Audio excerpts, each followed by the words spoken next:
El siguiente programa es apto para todo público. Se recomienda que los menores de edad estén en compañía de un adulto responsable. A continuación, Testigos en la Fe.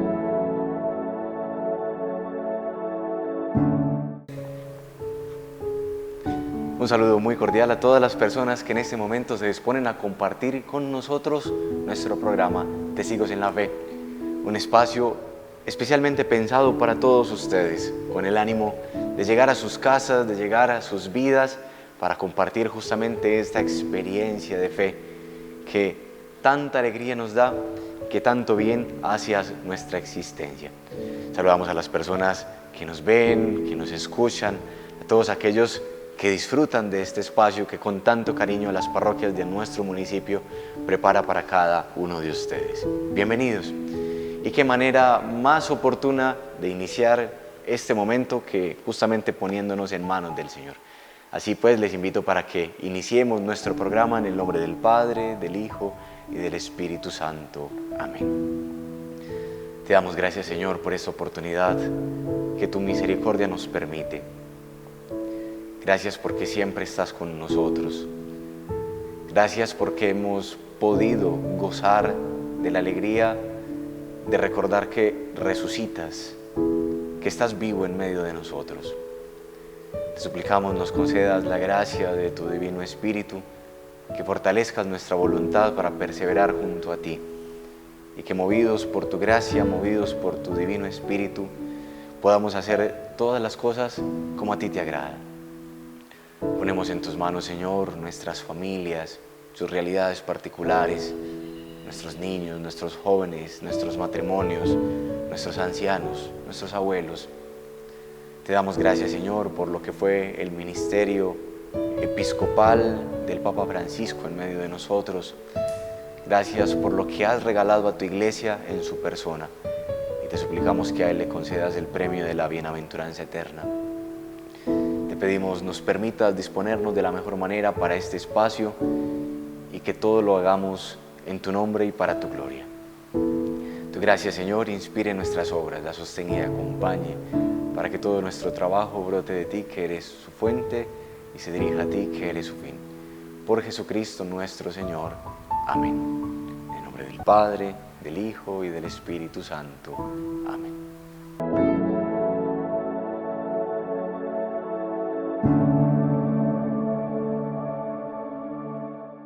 Y como es costumbre, queremos compartir en este primer espacio de nuestro programa una brevísima reflexión en torno al Evangelio para esta semana, el del próximo domingo.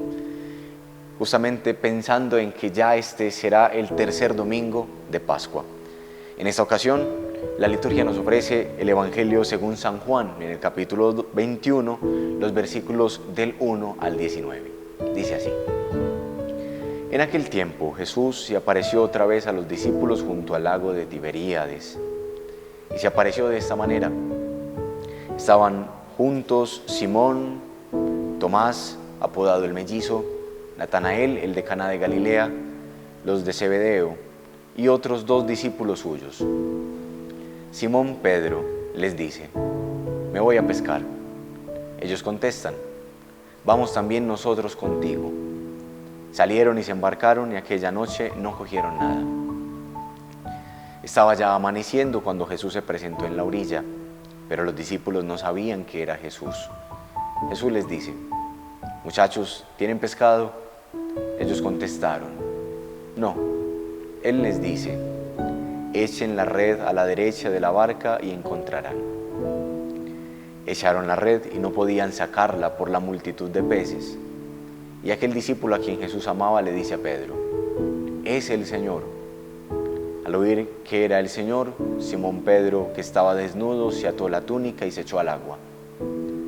Los demás discípulos se acercaron en la barca porque no distaba de tierra más que unos 200 codos, remolcando la red con los peces. Al saltar a tierra ven unas brasas con un pescado puesto encima y pan. Jesús les dice: traigan de los peces que acaban de coger. Simón Pedro subió a la barca y arrastró hacia la orilla la red repleta de peces grandes, 153. Y aunque eran tantos, no se rompió la red. Jesús les dice: vamos, almuercen. Ninguno de los discípulos se atrevía a preguntarle quién era, porque sabían bien que era el Señor. Jesús se acerca, toma el pan y se lo da, y lo mismo el pescado. Esta fue la tercera vez que Jesús se apareció a los discípulos después de resucitar de entre los muertos. Después de comer, dice Jesús a Simón Pedro: Simón, hijo de Juan, ¿me amas más que estos? Él le contestó: sí, Señor, tú sabes que te quiero. Jesús le dice: apacienta mis corderos. Por segunda vez le pregunta: Simón, hijo de Juan, ¿me amas? Él le contestó: sí, Señor, tú sabes que te quiero. Él le dice: pastorea mis ovejas. Por tercera vez le pregunta: Simón, hijo de Juan, ¿me quieres? Se entristeció Pedro de que le preguntara por tercera vez: ¿me quieres? Y le contestó: Señor, tú conoces todo, tú sabes que te quiero. Jesús le dice: apacienta mis ovejas. En verdad te digo, cuando eras joven tú mismo te ceñías e ibas a donde querías. Pero cuando seas viejo extenderás las manos, otro te ceñirá y te llevará a donde no quieras. Esto dijo aludiendo a la muerte con que iba a dar gloria a Dios. Dicho esto, añadió: sígueme. Palabra de Dios, te alabamos, Señor. Muy bien, escuchamos entonces el relato de la tercera aparición de Jesús resucitado a los discípulos. Ahora en un ambiente más amplio. En el domingo pasado fue un ambiente un poco más acogedor, más cercano, más íntimo. Incluso señalará el Evangelio de que estaban encerrados por miedo a los judíos. Ahorita está en el lago de Tiberíades. Y entonces pudiéramos resumir este Evangelio en 3 palabras que nos servirán para nuestra meditación. Primera palabra: tentación. Es justamente la tentación de volver al pasado y de quedarnos allí. Y fue lo que le pasó justamente a los discípulos. Jesús ya los había sacado del lago.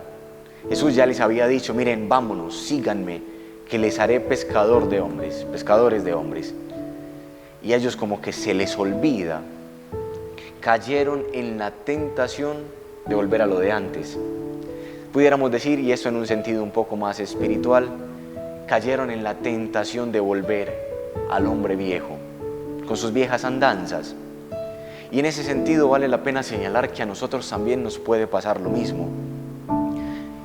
Nos damos cuenta de que el Señor ha resucitado, nos alegramos por ello, le decimos al Señor que queremos cambiar, y seguramente después del tiempo de la Cuaresma hicimos grandes progresos para cambiar de vida.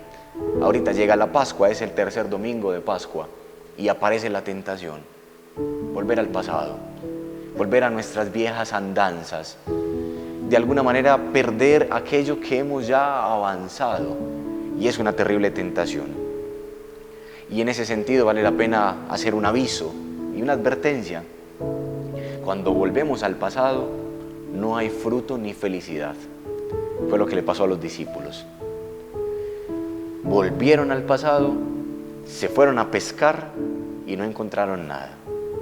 Segunda palabra, la palabra certeza. La certeza es que la presencia de Jesús marca la diferencia. Solos no pescaron nada. Llega Jesús y les da una indicación: echen las redes a la derecha de la barca. Y la pesca, dice el Evangelio, fue abundante. Y así es cuando nosotros estamos junto a Dios. Lo que hacemos entonces da fruto, lo que hacemos nos da felicidad. Y esa es una certeza de fe para nosotros, diferente cuando no está presente Jesús. 2 palabras hasta ahora: tentación, la tentación de volver; La segunda palabra, certeza, la certeza de saber que cuando Jesús está presente, la historia es otra, los frutos se ven. Y la última palabra, profesión. Al final Jesús interroga a Pedro si en verdad le ama, y en ese sentido mucho se ha dicho al respecto. Algunas personas dicen, explicando un poco este evangelio, que si 3 veces Pedro negó a Jesús, entonces 3 veces era necesario que le reconociera su amor y le dijera: tú sabes, Señor, que te quiero. Y en ese sentido la invitación es clara para nosotros. También debemos esforzarnos por profesar nuestro amor a Jesús. Y ojalá con nuestros labios, qué bueno que Jesús también pudiera escuchar de nosotros: Señor, tú lo sabes todo, tú sabes que te quiero.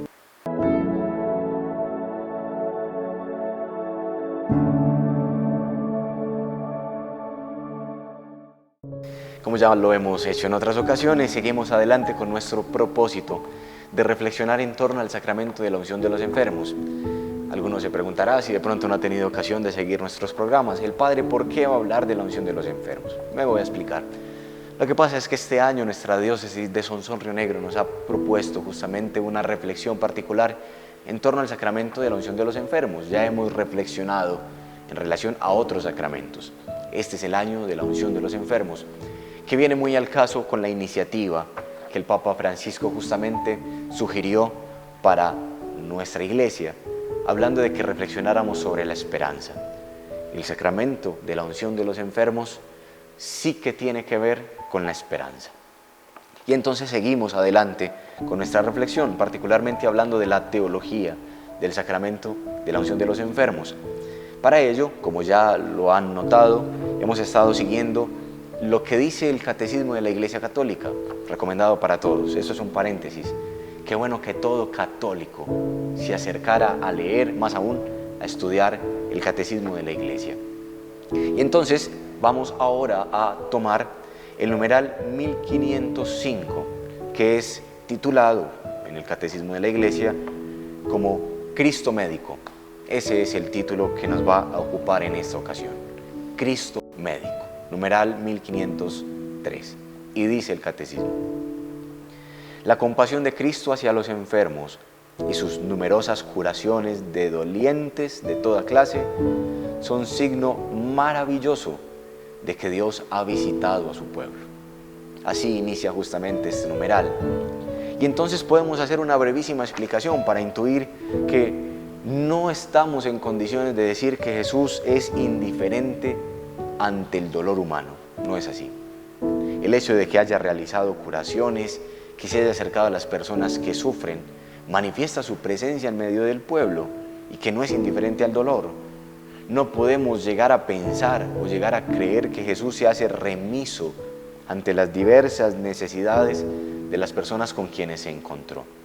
Así empieza este numeral 1503 del Catecismo de la Iglesia y continúa: Jesús no tiene solamente poder de curar, sino también el poder de perdonar los pecados. Vino a curar al hombre entero, alma y cuerpo. Era su intención. Y entonces, si lo pensamos de esta manera, pudiéramos llegar a decir que este es el médico que todos necesitamos, todos. Hoy en día es muy común el tema de las especialidades. Entonces uno va al médico y el médico general le remite a diferentes especialistas. Usted necesita ir al cardiólogo, usted necesita un internista, usted necesita un otorrino y en fin, todas las especialidades que existen. Es también muy común que uno vaya de un lugar a otro pidiendo ayuda, porque a veces es posible que algún especialista no dé con el diagnóstico que tenemos y es común que nos remitan. Siempre, vea, yo no puedo, yo no tengo esa especialidad, pero vaya a tal persona. Pocas veces contamos con la suerte de dar inmediatamente con el especialista que puede atender nuestra situación. En Jesús es todo lo contrario. En Jesús hallamos todo aquello que pudiéramos necesitar. Es que en verdad Jesús es el médico de los cuerpos y de las almas. Continúa el Catecismo. Su compasión llega hasta el punto de identificarse con ellos y entonces dice alguna parte, algún pasaje de la Escritura: estuve enfermo y me visitaron. Y si esto ocurrió en su paso por esta tierra, tenemos motivos para pensar que su amor de predilección por los pobres no ha cesado, aunque hayan pasado los años. Jesús sigue sintiendo un amor muy especial, un amor de predilección por los enfermos, por los necesitados. Dios sigue interesado por aquellos que sufren en su cuerpo o aquellos que sufren en su alma. Y este justamente fue el mensaje contundente del Papa Francisco, de feliz memoria para todos nosotros. Un mensaje de predilección por los pobres, un mensaje de predilección por los enfermos, por los necesitados. Y en estos días que recientemente hemos visto todos los medios de comunicación hablando de su historia, de lo que fue su pontificado, sí que lo podemos confirmar. Todo esto es lo que dice hasta ahora el numeral 1503 del Catecismo de la Iglesia Católica. Y continuamos adelante con el numeral 1504. Dice esto: a menudo Jesús pide a los enfermos que crean. Se sirve de signos para curar. Algunos de ellos: saliva, imponer las manos, utilizar barro, sumergir en el agua. Y entonces los enfermos tratan de tocarlo, pues salía de él una fuerza especial que los curaba a todos. Así, en los sacramentos, esto lo dice el Catecismo, Cristo continúa tocándonos para sanarnos. Y en ese sentido vale la pena la mención. Si Jesús nos toca a través de los sacramentos, ¿cómo es posible que a veces nosotros esperemos ser sanados sin acercarnos a ese toque de Dios? Dios nos toca en el bautismo, en la confirmación, en cada comunión. Su toque especial lo podemos intuir cada vez que nos acercamos a la confesión, incluso al sacramento de la unción de los enfermos. Pero si nosotros no nos acercamos a los sacramentos, lo que estamos haciendo entonces es rechazar esa mano sanadora de Dios. En últimas, y esto ya me lo han escuchado antes, Dios quiere tocar nuestras almas, quiere primero sanar nuestra alma, para después sí, sanar también nuestro cuerpo que está enfermo. No podemos esperar cambiar el orden de las cosas. Y finalmente, el numeral 1505 del Catecismo de la Iglesia Católica dice textualmente: conmovido por tantos sufrimientos, Cristo no solo se deja tocar de los enfermos, sino que hace suyas sus miserias. Él tomó nuestras flaquezas y cargó con nuestras enfermedades. En la cruz tomó sobre sí todo el peso del mal y quitó el pecado del mundo, del que la enfermedad no es sino una consecuencia. Por su pasión y su muerte en la cruz, Cristo dio un sentido nuevo al sufrimiento. Desde entonces, este nos configura con Él y nos une a su pasión redentora. Es lo que Cristo hizo en la cruz. Eso fue lo que realizó en favor nuestro. Y por esta razón es que afirmamos con toda verdad que Cristo es médico, como bien lo decía el título de esta sección. Dio remedio a las enfermedades del cuerpo, pero sobre todo dio remedio a las enfermedades del alma. Esas de las que el hombre no podía escapar de ninguna manera. Y es justamente lo que hemos celebrado en los días recientes, en la Semana Santa. Descubrir cómo dio su vida por nosotros, cómo se entregó totalmente, como bien lo veíamos el Viernes Santo, hasta la última gota de sangre, al punto que cuando el soldado atraviesa con su lanza el costado del Señor, ya no sale solamente sangre, sino que sale sangre y agua. Es lo que el Señor quiere hacer por nosotros, darnos su vida, darnos su sanación, una sanación completa. Y entonces lo afirmamos con toda verdad. Cristo es médico de cuerpos y de almas. A Él podemos acudir.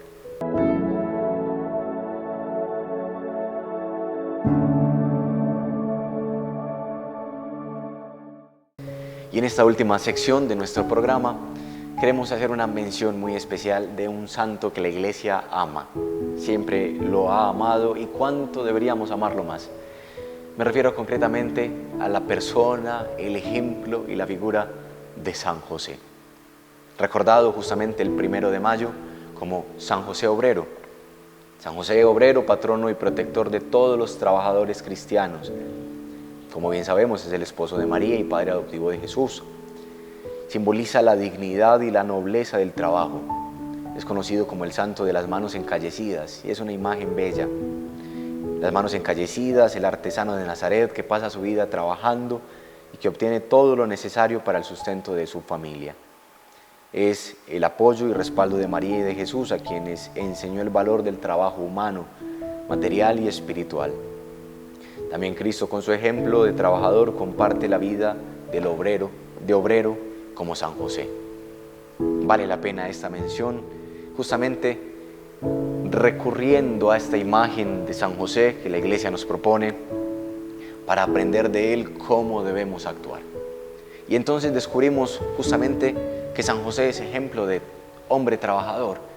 No sé si la imagen funcione, creo que sí, pero no se imaginaría a San José perdiendo tiempo.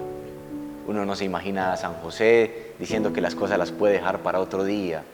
Uno no se imagina a San José con sus manos limpias porque pasó toda la jornada sin haber hecho nada. Al contrario, San José, ejemplo de trabajo esforzado, y como decía la pequeña lectura que hacíamos, ejemplo de trabajo esforzado, de manos encallecidas, de esfuerzo, de trabajo constante y honesto.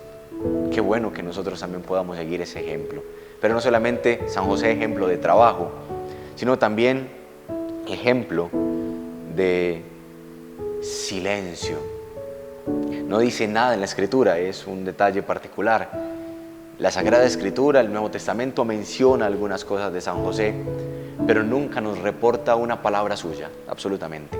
San José no dice nada, escucha al ángel en sueños y actúa, es un hombre de la acción. Y creo que es un ejemplo que también nosotros podemos seguir. San José, ejemplo de silencio. Cuánto bien nos hace aprender a hablar cuando hay que hablar, aprender a callar cuando hay que callar, descubriendo justamente de que pueden ser más numerosos los momentos en que debamos guardar silencio, cerrar nuestros labios, que los momentos en los que deberíamos dar rienda suelta a nuestras palabras. San José, ejemplo de trabajo, San José, ejemplo de silencio, y finalmente, San José, ejemplo de papá. Un papá presente, un papá responsable, un papá amoroso, preocupado por su hogar. Y qué bueno si este mensaje en algún momento llega a alguno de nuestros padres. A usted, mi querido amigo, que Dios le ha concedido ese regalo maravilloso de acompañar almas, de acompañar personas a quienes orgullosos llaman papá. Dios le invita a imitar el ejemplo de San José, justamente un ejemplo de papá. No un papá que se ausenta, un papá que simplemente provee, que da cosas. Les aseguro, y créanme que he hablado con muchos jóvenes, no es lo que ellos necesitan. Un joven necesita es un papá que abraza, un papá que no teme decir te amo. Eso no es signo de debilidad, al contrario, es un signo de una profunda fuerza interior. Qué bueno entonces que con ocasión de la memoria de San José durante estos días, nosotros también podamos acogernos a su intercesión. Y justamente lo que decía al iniciar esta intervención, hablando de San José, ojalá lo amáramos más, ojalá acudiéramos más a San José, no solamente como el patrono de la Iglesia Universal, sino también, como lo hemos mencionado, acudir a él como ejemplo de trabajo, ejemplo de silencio y ejemplo de papá. Que el Señor les bendiga a todos ustedes, les conceda abundantes bendiciones para sus vidas, para sus trabajos, para sus familias, y particularmente hoy nos bendiga a través de San José, en el nombre del Padre, del Hijo y del Espíritu Santo. Amén. Dios les bendiga.